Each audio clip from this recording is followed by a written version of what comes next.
How you doing, guys? This is Johnny Reloader.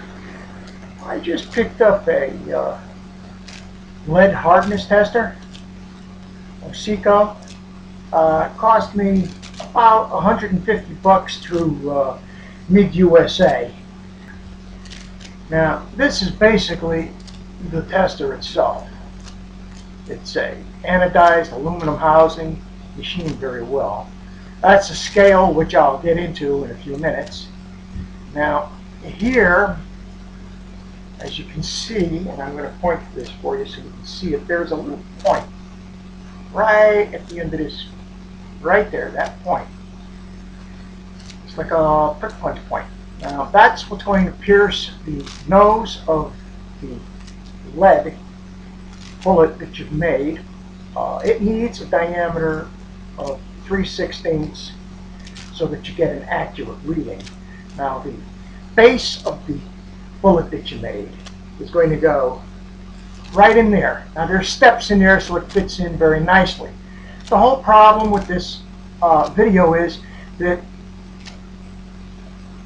the lead bullet must be installed in a vertical position and cranked until the point touches the point of the projectile. Otherwise, it'll be off center and you'll get an inaccurate reading.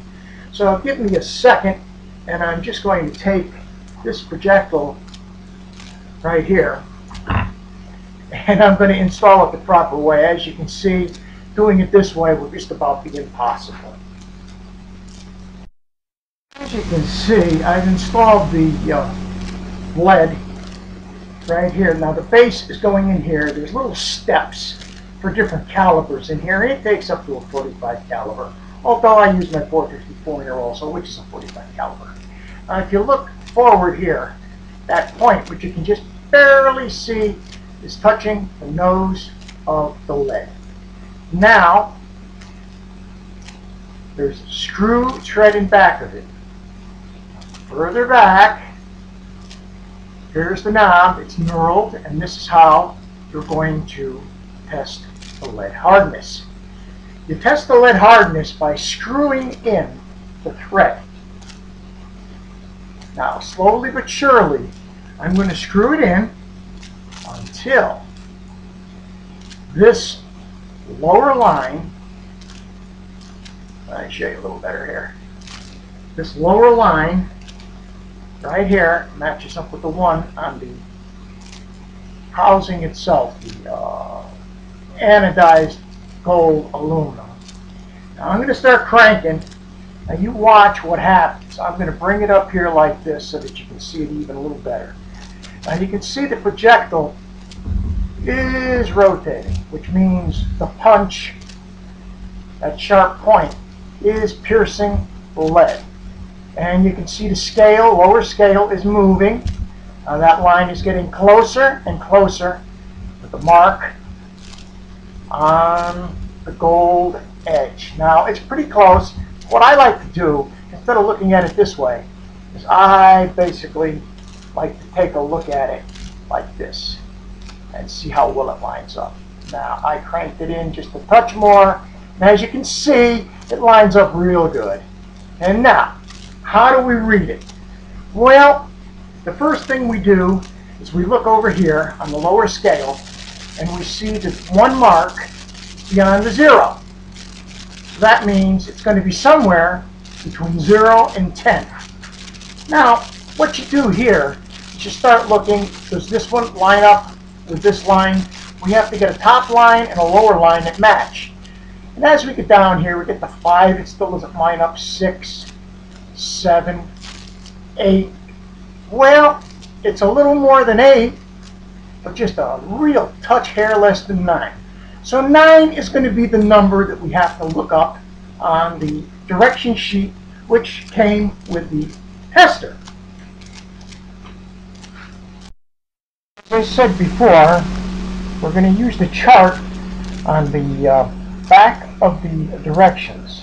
Now you'll notice on this left column here, it goes from 0, and I've got it only showing up to 10, but it actually goes up to 14. Now, those numbers there are the numbers that we read off the tester. And the number that we read off the tester is number 9. So let's follow number 9 right here across to where it crosses the curved line. Now, right here, it crosses there. Now we look straight down. That says 18. So it's not quite on the 18 line. So we're going to have to say it's possibly 17 to 18 max. Now, those numbers that we're reading at the bottom scale, those are your hardness scale numbers. That is 17 or 18 because we got a 9 on the left side, and that was what we recorded when we tested the lead.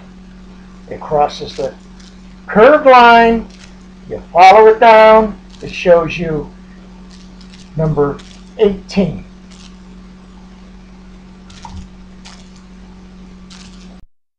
Okay guys, I hope this video helps you out when you're picking out a hardness tester to buy. This is Johnny Reloader saying you have a good one, and I'll catch you later.